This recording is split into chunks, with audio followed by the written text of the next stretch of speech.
What is going on, everybody? Cold Front Mafia, appreciate you. Welcome to another Cold Front Buffalo edition here. We're finally here. It's playoff time. And this weekend on Sunday at 1 p.m. Eastern, the Bills travel down to Jacksonville to face the Jacksonville Jaguars at Everbank Stadium, 1 o'clock Eastern, like we said. This is an intriguing matchup. But before we get into that, Sean McDermott was just on the press table prior to practice today, and I thought that I had heard or seen that Maxwell Hairston was a full-blown out for this weekend's matchup. However, all McDermott did was list him today as out for today's practice. I don't see Maxwell Hairston playing. Excuse me, I don't know if you could hear that. I don't see Maxwell Hairston playing. However, he was only listed as out today. Nothing additional from McDermott as far as Hairston goes. The upsetting news from the Bills right before McDermott actually got on the podium was that Jordan Phillips was placed on the IR.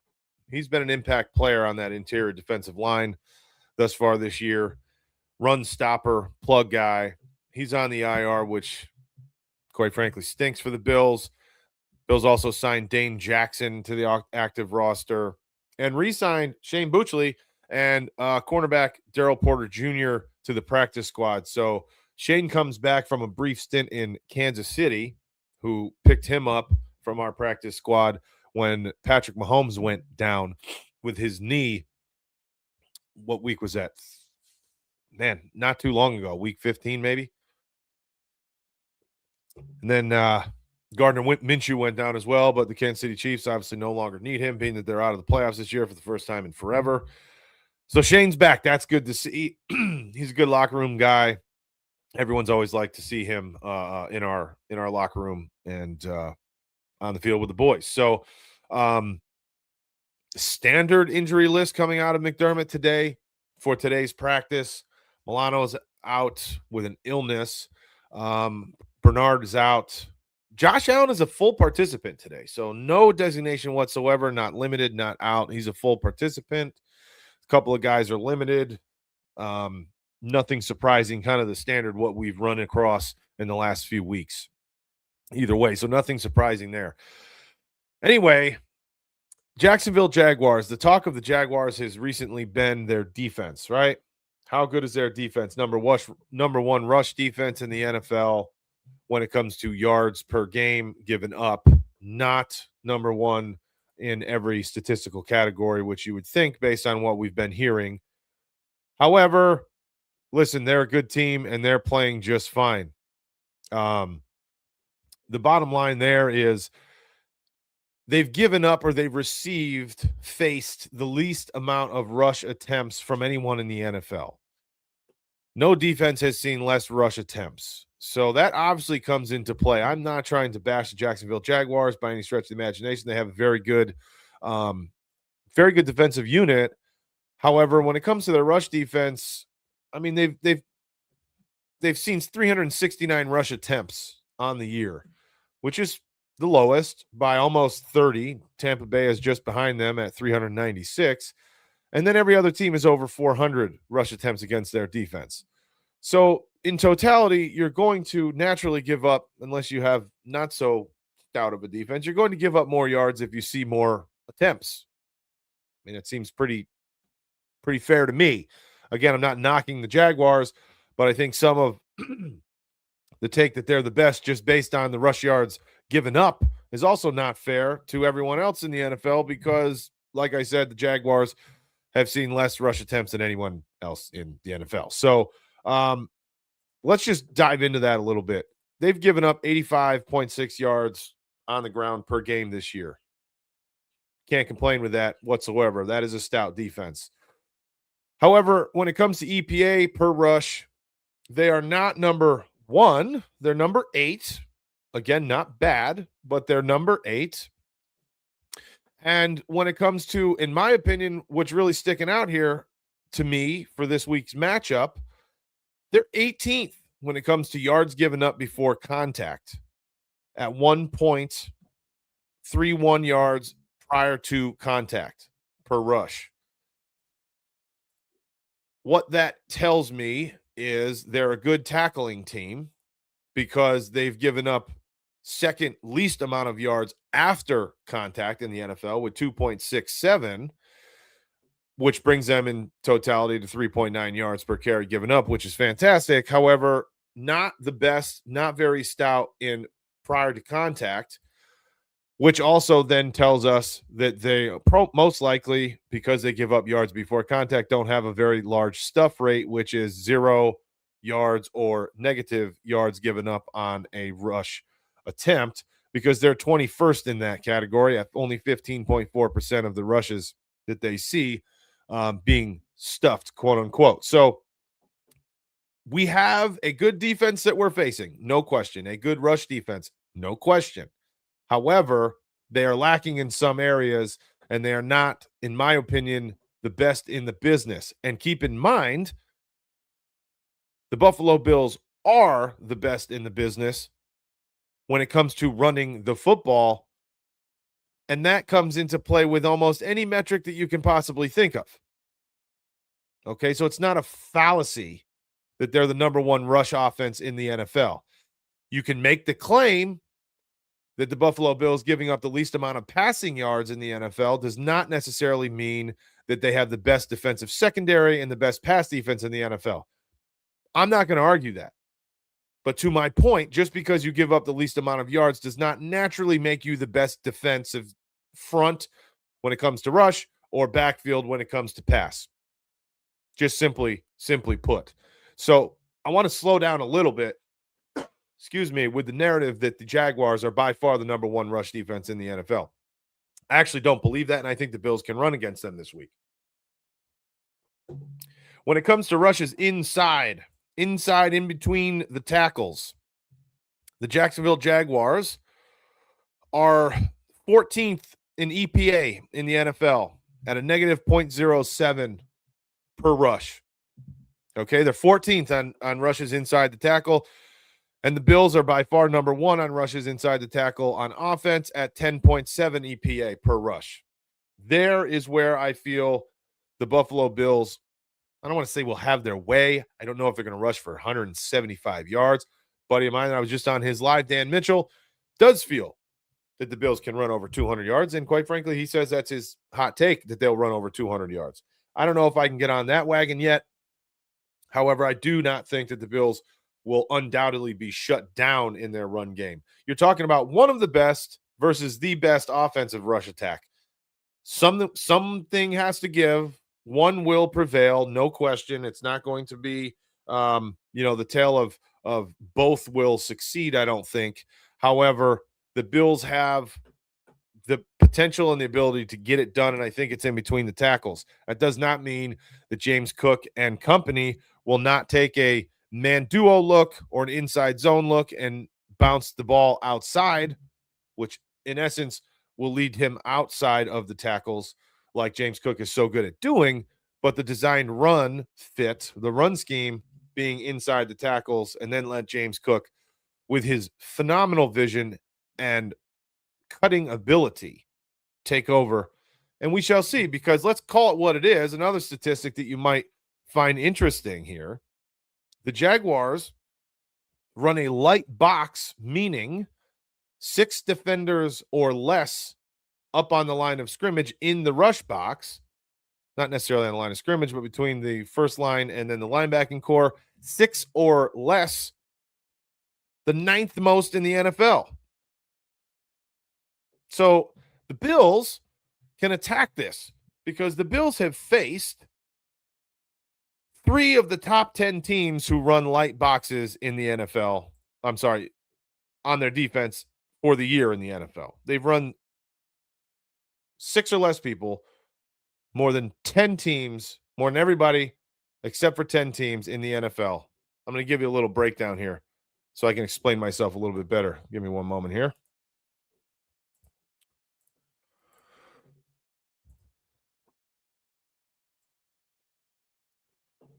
All right. Take a look at this right here. So the Jaguars, like I said, run 6 or fewer, the 9th most in the NFL. Bills have played 3 of the top 10 teams that run those light boxes, and here are our opponents. The Eagles, who are the first meaning they run light box more than anybody in the NFL. The Bills ran for 120 yards against the Eagles. Taking the most recent game against the Patriots, who run the second most light boxes in the NFL, we ran for 168 yards. This was just a few weeks ago. The first game didn't tail so well for the Bills. However, I'm running on most recent. I think recency means a lot more than 18 weeks, 17 games worth of statistics, in my opinion. And then, of course, we played the Cincinnati Bengals and we ran for 183. They run the seventh most light boxes, 6 or less inside the box in the NFL. We ran for 183 yards. They're not a good rush defense. However, I'm just pointing out the fact that we ran against 3 teams, 3 top 10 teams with light boxes, and we had our way with each one of them. That's all I mean by that. Okay, so that's another staggering look that tells me that the Bills can have their way. I'm not saying we're running for 200. I'm just saying that there's a potential that we can run the football like I just showed you against the Jacksonville Jaguars. They're 14th in EPA on runs inside the tackles, and we're number 1 in the NFL in that same metric in rushing the football. So just because there's a good defensive front does not mean it will beat the best rushing offense in the NFL. It could. But the point of everybody just getting on this bandwagon that they're the best and there's no chance that the Bills run the football, I can't buy it just yet. I really can't. I just can't buy it. So, secondarily, the Jaguars defense, their defensive backfield, so-so, if I'm being honest. Not the best in the NFL. The Jaguars live and die by turnovers. They don't sack. They don't sack the quarterback. I think they're 28th, I believe. 27th in sacks. 27th in sacks, 28th in QB pressures. Again, I'm not saying that this is a bad football team. I want to make sure that everyone understands, and I'm being clear, that the Jaguars are not a bad football team, and their defensive squad is the real deal. Okay, don't get me wrong here. All I'm saying is the matchup seems to me that it can be done, okay, that it can be taken care of because of everything that we've talked about, and now their backfield set defensively. Against tight targets, okay, so targets that are lining up close to the offensive lineman or in motion, and when the ball is snapped, they're behind or just outside of a defensive tackle. This is where they bode pretty average, if I'm being honest. Pretty average, okay? They're the worst defensive team in the NFL against tight ends. They've given up over 1,000 yards to tight ends, generally speaking, tight to the line when the ball is snapped. Not always. Sometimes you'll see a tight end, including Dalton Kincaid, even some of our guys line up a little bit more in the slot, a little bit more in the wideout position. However, generally speaking, tight ends are lined up close to those offensive linemen. They've given up over 1,000 yards receiving to the tight ends. Brock Bowers from the Las Vegas Raiders had an absolute field day against the Jacksonville Jaguars. Now, that was one game. I'm not saying that was how every single tight end in the NFL voted against the Jacksonville Jaguars, because they also shut down some of the good ones as well. However, that's a game that I think, being that we have statistically the best crew of tight ends in the NFL, this is where I look when I look for deficiencies and where I think that the Bills can really magnify the weaknesses of the Jacksonville Jaguars. Run the football inside, like we just alluded to. Throw to your tight ends and your tight targets. Could be Khalil Shakir. Could be even Terrell Shavers. I said this, I want to say a week and a half, 10, 12 days ago, maybe. I look for Terrell Shavers to have a pretty decent playoff stretch here, if I'm being honest. The man has put his dues in. Every time he's called, he puts out. He shows out. It seems like every time the ball's thrown to him, he's making a big play. Doesn't have many targets, but he's on the field quite often because he's as good as a wide receiver blocker, maybe, as you can find in the NFL. He lines up tight a lot. He lines up just outside of Knox and Kincaid. He blocks that secondary level of the linebackers and then even extends to the third level, which, by the way, the Jaguars run predominantly nickel defense with 5 defensive backs out there because, like we said, they run a light box almost more than anybody. So they run a lot of nickel defense. Terrell Shavers does a really good job, if you watch film, containing edges, pushing out, depending on that run scheme, and doing a really good job for James Cook and crew when handed the ball off. All right, so there's nothing that we can really complain about when it comes to our ability and the potential to exploit some of this Jacksonville Jaguars defense. Like I said, I'm going to pull this up here and show you. I don't know if I'm going to show you, but I'm going to tell you. So against tight targets, Jacksonville Jaguars are 28th when it comes to yards per game given up. This is their defensive backfield, 28th out of 31 teams. Their EPA per pass attempt is not as bad as their yards given up, is 6th at a plus 0.04. However, their yards per pass, it's almost 7 yards. I'm sorry, it's almost 8 yards. It's 7.7 yards per pass. What do the Bills do well? Yards after catch.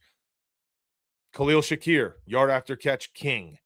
Dalton Kincaid, 141 QB rating on targets to Dalton Kincaid, which leads the league, by the way, when it comes to targets and attempts to the tight end.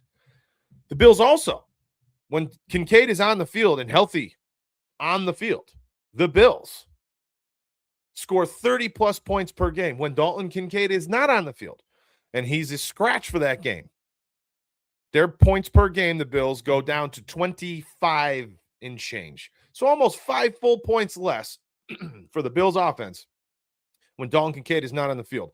So even if it's not the Jaguars we're talking about, who regardless of the opponent, okay, when Dalton Kincaid is on the field and healthy, he is a game changer. Simply put, 5 points. And Dalton Kincaid has missed some time, so it's not an extremely small sample size either here. It's not like Dalton Kincaid missed one game. All right, he missed multiple games. And the Bills just simply don't score anywhere near the same amount of points. Okay, Ethan, let's see. How you doing, Ethan? Ethan Davis. I feel like the Bills can win. Just have to be careful of turnovers and keep Josh Allen safe. Not saying it's an easy win, but I think they should get more credit than people are giving them. I agree with you now. Ethan, are you saying that the Jaguars or the Bills should get more credit than people are giving them? I'm not sure exactly what you mean, although your first part of your statement here, I feel the Bills can win, just have to be careful of turnovers, just keep Josh Allen safe. That's the Bills' kryptonite. As it is a lot of teams in the NFL, yes. But if you don't turn the ball over, especially if you're the Buffalo Bills, okay, if you do not turn the ball over, you have an extremely good chance to win a football game. I don't care who you're playing. Look at our record against playoff teams this year. Look at our losses. We turn the ball over multiple times, and we don't get the same in return from our opponent. We lose football games. Simply put, we cannot overcome 3 turnovers. Can't do it. Just cannot do it. Buffalo Bills squad is not built that way this year. Now, not saying it's an easy win, but I think they should get more credit than people are giving them. I think you're talking about the Jacksonville Jaguars, and I said this a couple times when I first got on here, and I want to make this abundantly clear. And to your point, Ethan, by no means am I saying the Jacksonville Jaguars are layup, and this is going to be a walkthrough game. That is a good football team over here. That's a 13-win football team. You can't take this game lightly. They are a turnover-driven team. Bills should get more. Oh, okay. Bills should get more credit. Most people I've seen are favoring Jaguars. I gotcha. Okay. So here's the thing. Well, let me just finish. The Jaguars are a very good football team, and I don't think anything should be taken lightly. I'm just simply trying to find the deficiencies, like we do every week, to where the Buffalo Bills can exploit the Jacksonville Jaguars, and I think the majority of this is their defense that is rated heavily because of statistics, baseline statistics, and not so much sometimes reality, which is situational things and just the pure volume to which they've received rush attempts against them. And they're much better at stopping power outside rushes than they are inside zones and inside duo looks, which happen to be what the Bills offense excels at. The Bills are not a power line it up in an I formation, just jam it down your throat to one side or the other. Reggie Gilliam is fantastic. He does an excellent job, but we're not just an outside power team on our offensive set. But okay, so the Jaguars are getting a lot of favoritism. Okay, I actually haven't seen that, Ethan. If you're talking about mainstream media, yeah, I've seen that from the CBSs of the world and the the Nick, the Get Ups and the First Takes and stuff like that. Sometimes I feel like they have a narrative. They're being paid buku dollars to say certain things and keep a narrative a certain way. I don't know if that's true or not, if they really actually mean what they say. I think a lot of them don't, if I'm being honest with you. There's a lot of things that we've noticed here, and we just started this. Thank you, Rex. Yeah, appreciate you, Captain Rex. Yeah, we just hit it on Dan Mitchell's show. We've only been doing this for, I don't know, 6 weeks or so it's been really fun. Love the Bills, big football fans. The whole family is. Obviously, some of you guys know that my son is on here often with us too. He's 11. He's enjoying the heck out of it. So, we'll keep going until people tell us to shut up, I guess, right? I think that the Jaguars are a really good story. They're very super athletic and aggressive on their defensive side.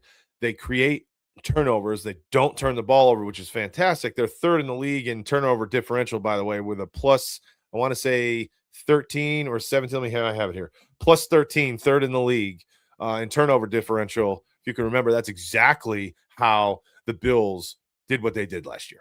By far, number one in turnover differential. I think they ended up at 25 or something insane. They did not turn the ball over at all last year. This year really hasn't been the case. And like we said, when you turn the ball over, the Bills lose. Simply put. So the Jaguars are getting their credit. Maybe they're getting overly credited. Vegas still thinks the Buffalo Bills are going to win this game. And between you and I, Ethan, I think that I will trust Vegas more than I trust people on social media and or CBS. Just saying. 1.5 point favorites going into Jacksonville. You don't see that often. I think there's 3 road favorites in Wildcard weekend coming into the game. I trust Vegas more than anybody. Just saying. I wish it wasn't that way, but it is. Okay, let's see. Connor Murphy. Do you expect Coleman to start? Well, best of luck to you with your channel. Well, Connor, first of all, appreciate you very much. Thank you. Like I said, we're having a lot of fun, and as long as people enjoy it, we'll continue to do it. I mean, we're doing it, so that's the most important thing. The minute that I start to get phone calls and accept money, I don't think that's going to happen, but if it does, then we might to have a little different take. I am as big of a Keon Coleman fan, cold front here, as you might ever find. One of the very first videos that we put out 6 weeks, maybe 2 months ago, was film clips from Keon Coleman and me explaining to however many tens of people that were watching that Keon Coleman, in my opinion, does not deserve the negativity that he has brought on himself. Now, this was before his behavioral issues showed up to where he was healthy scratched. Okay. So I'm going to say that this was before that, although he had some last year as well. But Keon Coleman has been open more than people say he has. Just watch the film. Are there times where I look at Keon Coleman and I go, man, that doesn't look like the greatest effort that I've ever seen? Yes. Unfortunately, yes. I see it too. I'm not blind. He is definitely one of the best run blocking wide receivers that you could ever ask for. Big body, strong dude. Really good with the 50-50 balls. That was kind of what he was coming out of college. And I said from the beginning, and I still stand by this, I think Keon Coleman has gotten the negative connotation on him because I think he was set up for failure with the role that they were looking for him to fill. Being essentially a first-round pick, first pick in the second round, one would think that a wide receiver taken at that level is going to be a true wide receiver one, a wide out, an edge guy, a deep threat, a speedster, what have you. I don't think that's where Keon Coleman's main attributes are. I think Keon Coleman is much better set for a power, strong slot receiver. Slants, curls, hooks. with the occasional post flag. And I think in the red zone, I think he can be used more. I mean, at the end of the day, if you include the 2-point conversion that he converted last week, I think he's found the end zone just as much as any other receiver on the Bills this year. And he's missed how many games? 4 or 5 times, maybe 6. He's found the end zone between touchdowns and 2-point conversions. That's where I thought he should have been plugged into this offense. A red zone threat, a 50-50 ball. Here you go. Now, Josh Allen, that's not his favorite ball to throw, by the way. If he's on the 10-yard line throwing a lofted corner pattern or just a fade route to the corner of the end zone, to the pylon, is not Josh Allen's favorite throw. You can tell that. You can tell it right away because that boy does not get air underneath it. He throws a fastball, even if he's throwing a back, over-the-shoulder fade route. Matt Stafford has the touch to go with the rocket. That's Matthew Stafford's, in my opinion, one of his best balls. And he has Devontae Adams, of course. And I'm not saying Keon Coleman and Devontae Adams are anywhere close, but I thought Keon Coleman should have been more of a Devontae Adams-esque receiver or a Mike Evans receiver. Body catches, strong hands in traffic, not a ton of yard after catch. But who am I, right? I mean, it is what it is. Do I expect him to start? No, I don't. Do I expect him to even be a Bill next year? Unfortunately, Connor Murphy, I don't think he'll be a Bill next year. And it's really sad. I love the guy. And it's not because of his off-the-field stuff. It's not because of his jackets and his cookies and all the other stuff. It's because of his play on the field. I just don't think that he gets it. When he caught that 2-point conversion last week, we were at the game, by the way. When he caught that 2-point conversion, I was watching him. He immediately punted the football into the middle of the field. Behaviorally, you should not do that. But I can almost see when he literally caught the 2-point conversion, dropped it to his foot, and just punted the thing as hard as he could. You could see he was taking out, in my opinion, frustration. In his mind, he was saying, I'm the guy. Give me some opportunity. You sit me for 5 straight weeks or 4 straight weeks. You put me in, and here we go. 2-point conversion time because you're down a kicker and you can't even kick an extra point. You throw me a back shoulder out pattern to the pylon, the front sticks, and there I go. I had 2 yards of separation. Good throw by Mitch Trubisky. Mitchy Biscuits. 2-point conversion. I know it's against the Jets. I'm just saying I think he was frustrated, and that's where the punt came from. If you haven't seen it, pull the pull the highlight back up. It's kind of funny. Captain Rex, yes, thank you so much. Awesome. We're gonna continue it. Don't stop. We won't. Appreciate it, man. We won't. We're not going anywhere. How's that? Sarah, I've been enjoying your takes on Dan Mitchell's channel, so I joined you here to get more of it. Okay, Sarah. Yeah, appreciate it. Dan Mitchell's been awesome. Good dude. Love what his genuine football knowledge and then the way that he goes about it, his presentation as well. We just happened to run into each other, not personally, but on this social media stuff, commented or whatever on a couple of each other's channels. He asked me to be on, and listen, he's got a ton of followers. He's been doing this for a long time. He's excellent at what he does. This is his job. He's fantastic, great guy. And the fact that he asked me to hop on his show every Wednesday to do the previews, I was more than happy to do so. Just love talking football with other people that love football. And thank you for coming over here. Appreciate it. Okay, I think the Bills will win and surprise some of the mainstream media that you mentioned. Yeah, I really don't think this is a bad matchup for the Buffalo Bills. Do I think that the New England Patriots, who were probably the biggest other percentage chance of us matching up with in week 1, would have been a better matchup? Possibly. I don't think the Patriots have much on the Buffalo Bills either, if I'm being honest with you. I really don't. Meaning I'm not scared of them. What happened in the first week 5, I think it was, against the Patriots? We lost by 3 points. Why? What did we just talk about? We turned the ball over 3 times. Put the ball on the ground. Turned it over. Inopportune field position. I mean, I don't think Drake May had a touchdown, people, in that first game against the Patriots. So, yeah, you could say we split 1-1, which we did in the box score on the schedule. But who won that game against the Patriots? My opinion, Patriots lost the game. I'm sorry. My opinion, the Bills lost the game. The Patriots didn't win it. I know that if I had Dan Mitchell size crowd here in these streams, a lot of people will be getting up and down on my ass, which I understand. A lot of Patriots fans would not like that sentiment, but it's the truth. The Bills lost the football game against the New England Patriots in week 5. And the Patriots did not lose the football game when they played them the second go-around. The Bills won that football game. Patriots were taking it to them. Bills made their adjustments, as they do so often in halftime. Came out second half and just took it to them. That's more of a win than a loss. The first game was a loss by the Bills. There's a difference in my book between a win and a loss, if I'm being completely truthful. So, who's going to have the days this week? Well, like I said, I think James Cook and the entire running back room will bode quite nicely. And being that Sean McDermott just told us 40 minutes ago, maybe now, that Josh Allen is a full participant today, not even limited in practice, full blown.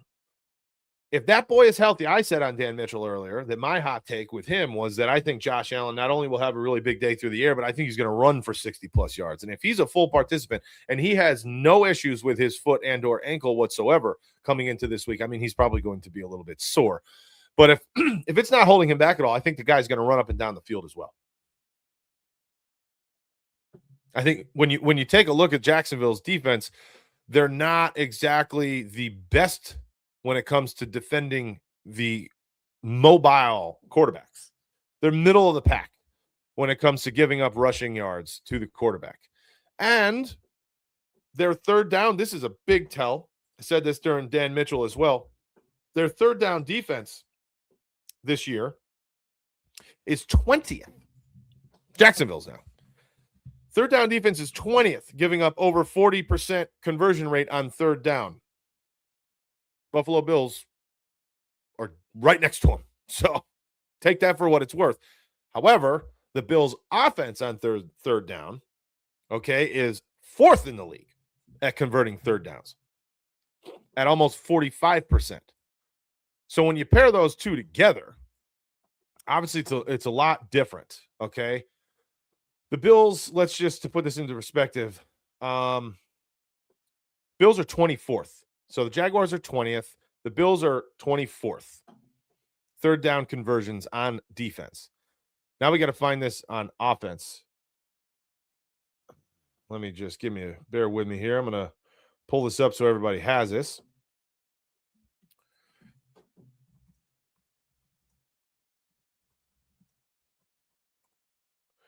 I think that goes real well for the Bills. That matchup is a huge check mark to Buffalo by a lot on that offense versus defense. Now let's see if we can pull up team offense. Okay, passing offense. Bear with me. I'm scrolling down here and then I'll pull it up and I'll show you guys. Conversions. Let me just share this so you know that I'm not making this up. I don't think that you would think that, but let's just make sure. All right. As you can see, conversions on offense. It would say up here conversions against for defense. Third down percentage. We're doing this together. Buffalo Bills is what we were just talking about, almost 45%. And here's Jacksonville. Down here at 19th. That's the highlighted column. 39% conversions on offense on third down versus Buffalo's 45 on offense on third down. So there you go. I still think that really leans into Buffalo and their ability to stay on the football field. And both of these teams do a really good job throughout the year of maintaining possession, which also creates their defense in a better position. They stay fresh. They're not on the field for too many minutes at a time. They get their breathers, they get their oxygen, what have you, and they're fresh and ready to go when they're back on the field if the offense takes care of the football for long periods of time. But because of this, I also lean in the direction of Buffalo when it comes to clock management and time of possession because of their experience. their postseason experience. They're both good. Excuse me. Jacksonville can stop the run, but the Buffalo Bills have the best rush offense on the planet Earth, and it's not even close on every metric. And besides that, the Jacksonville Jaguars do not. Although they have a good time of possession, they're not a rushing offense. We'll run through some of this here. Okay. They're 20th in the league with rushing yards per game at 115. But like we said, that doesn't tell the whole story. So you have to continue down the rabbit hole and give yourself some more information. They're 21st in yard before contact. Remember, we just spoke about that. Defensively, they are 18th. Not great. They are 21st in yards after contact. They're 19th on inside rush and 17th on the outside rush. This is on offense now. So they're bottom third of the NFL when it comes to running the football. Now, obviously, the Bills have one of the statistically season-long worst rush defenses in the NFL. Statistically season-long. But if we take a look at the most recent games, which in my opinion is more indicative of a football team when compared to 18 weeks ago, a lot can happen to a football team between 18 weeks ago and today. So when we look at, when we look at most recent, in the last 6 weeks, the Jaguars have only given up 20 less rush yards than the Buffalo Bills per game. How's that for size? Buffalo Bills give up 20 more rush yards, maybe 21 per game than the Jacksonville Jaguars do in the last 6 weeks. I don't know what to tell you. The reality is the reality. A lot of heat on Buffalo Bills rush defense all year, and rightfully so. Rightfully so. The tackling has not been good. Just simply has not. Sorry to say this. Terrell Bernard is a big issue when it comes to the tackling woes of the Buffalo Bills. He hasn't played in a little while now. Came back, got hurt again. I mean, it's just who he is at this moment in time. We extended him in the offseason. Shaq Thompson has turned. When Shaq Thompson got into the mix and had what he called a team meeting and called everybody out personally, since that day, it's been a different team. Since that day, Buffalo Bills have been a different team on defense, especially when it comes to stopping the run. He told the defense in a closed meeting, which he then told the public, of course, the media, that they have to take this personal. It has to be, I'm paraphrasing, but he said something along the lines of, it has to be, stopping the run has to be like someone that's entering your home and they're trying to rob you and your family. You have to take it personal, and you literally have to do, because this is what we would all do if someone came into our house, try to rob us when our family was in the home. We would do whatever the hell it took to keep that person away from our family and kids and to get them the hell out of here. I would do it. Anyone would do it. That same mentality has to be brought to the football field when it comes to not allowing a team to run the football. It's more of a mental thing than it is physical. We're all NFL football players. We're all extremely strong, athletic, fast, quick. Mentally, we need to make sure that we stop people from robbing our home. That's what he told the world, that he told the guys in the locker room. And since that day, I'm being honest, that team has been different. I think it was right after the Houston Texans game, I believe. Was it after Houston or was it after Miami? It might have been after Miami, yeah. Can't remember exactly when that was. We'll get back and find that. That's what I got to do. That's what I'm going to do. So when we get on here next, we'll know the day that he said that and how the rush defense has played since that day, shall we? But it's almost just as good as the Jacksonville Jaguars. I mean, 20 yards difference. When you average, 8 to 10 possessions a game, maybe 12 some games, you're talking 2 extra yards a drive. I know it's kind of breaking it down to the ridiculous. However, it's real, it's true, and it is what it is. Numbers can't lie when you look at totality. Just yards given up per game, not everything, like we said, 100 times, but it's the reality. 100%.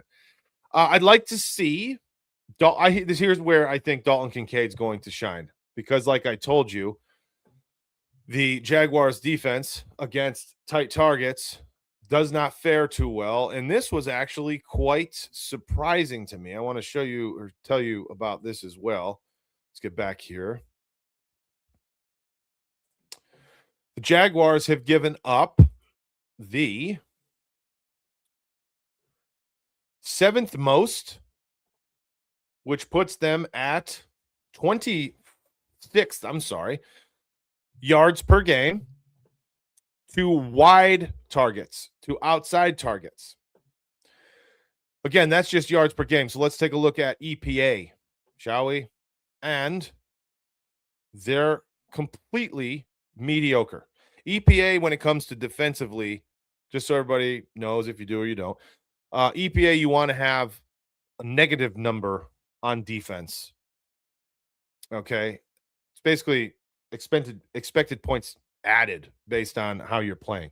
So you want to be a negative on defense. The Jacksonville Jaguars are 20th when it comes to EPA per pass to wide targets. So when we're talking about the tight targets with Dalton Kincaid and potentially Terrell Shavers, maybe even a little Shakir as well, the opposite is a wide target, which is split off of the offensive line closer to the sidelines when ball is snapped. Wide. We call them a wide out. It's kind of a verbiage for a wide receiver. Mediocre at best. So, does this mean that Brandon Cooks can have another day like he did a couple weeks ago when he showed up? Caught a few deep passes. Terrell Shavers caught a nice deep pass, I believe, on 3rd and long or even 4th and long. Does this mean Josh Palmer becomes part of the mix? Or are we going to see, like, who was it? Connor Murphy asked, are we going to see a wide receiver room of Brandon Cooks, Gabe Davis, Keon Coleman, Khalil Shakir, and Terrell Shavers, and no Joshua Palmer? Going with the big boys? The big guys? I don't know. I really don't know how they're going to play this, if I'm being completely honest with you. If they go with a lot of heavy personnel, like Sarah just noted with Dan Mitchell a little while ago this morning, the Jacksonville Jaguars' least effective personnel that they face is either 4 wideouts or 14 personnel, I think he said. No, 13 personnel, which is 1 running back. The first number is how many running backs are on the field, and the second number is how many tight ends are on the field. 13 being 1 running back, 3 tight ends. So jumbo, right?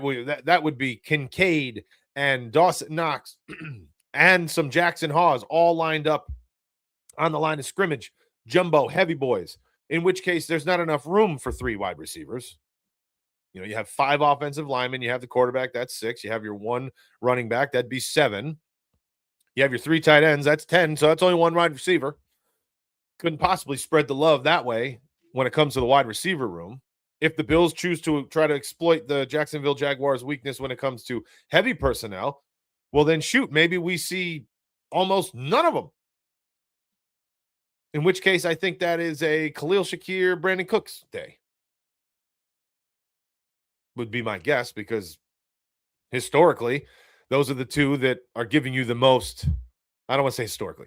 Khalil historically is your number 1 wide receiver when it comes to production. Recently, Brandon Cooks obviously jumped into that category as well, but it was only 1 week. But he's more of a true wideout edge guy, deep threat than anyone else we have. Possession receivers, Gabe Davis. I don't see how they allow Gabe Davis to not play in this football game. Let's keep in mind a few things about Gabe Davis, okay? Gabe Davis went to Jacksonville during this past offseason. 2 off seasons ago, I guess I should say. No, this past offseason. And what happened there? He got paid. He took the money. Relatively was a non-factor. Didn't get what he thought he was going to get in terms of production, targets, being a part of that squad. I would assume that Gabe and Trevor Lawrence, did not have much of a cohesion, wasn't a good culture fit for the both of them. Have to be part, I have to assume some of that. And I can't guarantee it. I can't prove it, of course, but I would assume that that's some of it. And Gabe Davis just showed out yesterday or last week, this past Sunday against the Jets, like nobody's business, making catches that not a lot of people can make. Strong hands in traffic. It's kind of like a Keon Coleman. Red zone threat. A touchdown that he caught. Not a lot of people can make that play. So again, it depends on the scheme and the game plan that they set forth. But I think that we could very easily see a no Josh Palmer if they want to get Keon back in there, or it's going to be Keon's out and Gabe Davis is in. I don't think McCole Hardman's going to have anything to do with this week. Truthfully, I don't think. I mean, I know he's there in the practice squad, but I don't think that he's going to have anything to do with his game plan. So my guess, Cooks, Khalil Shakir, Gabe Davis, Terrell Shavers. Those are my 4 guarantees. Again, this is just me. I'd love to see Keon because I don't think Josh Palmer has given us really anything at all. My assumption, though, that the 5th guy will be Josh Palmer. That's what I think the 5 will be, and I don't think Keon will be playing, unfortunately. And like we just mentioned a few minutes ago, I'm as big as a Keon guy as you can find, and I really wish I wish that he was.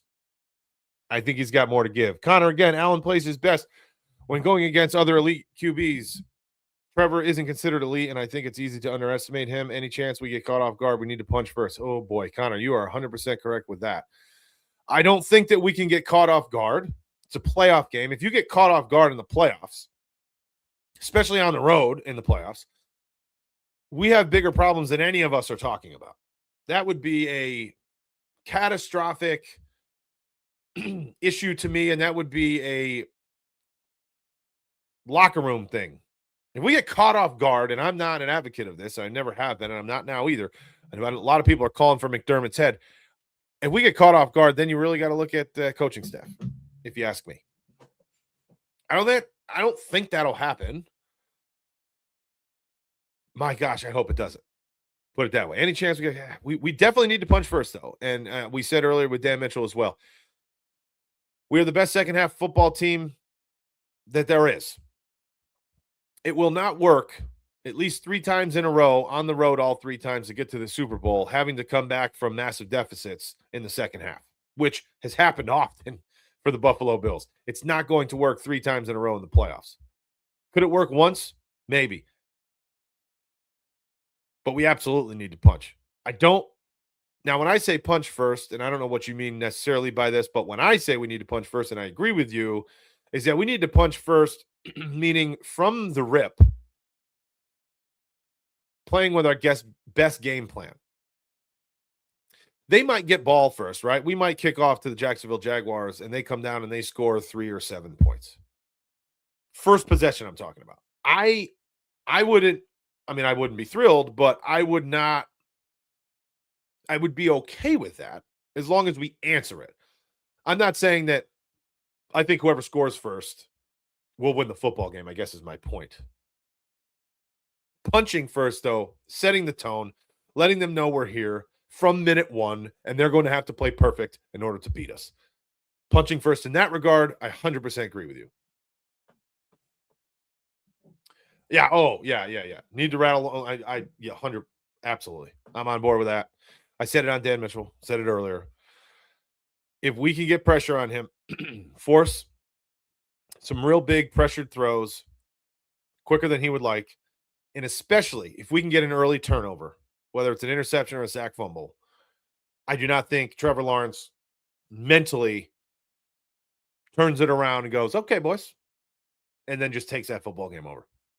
I think it would be too much for him to overcome. Now, if we let him rattle off 150 yards in the first half, go 12 for 15 with 2 touchdowns, we're going to be in for it.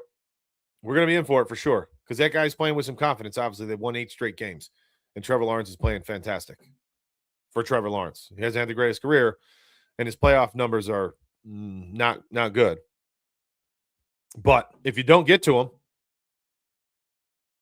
you're letting a 13-win quarterback have his way at home in the playoffs, then you might unleash something that none of us want to see, including the rest of the AFC potentially.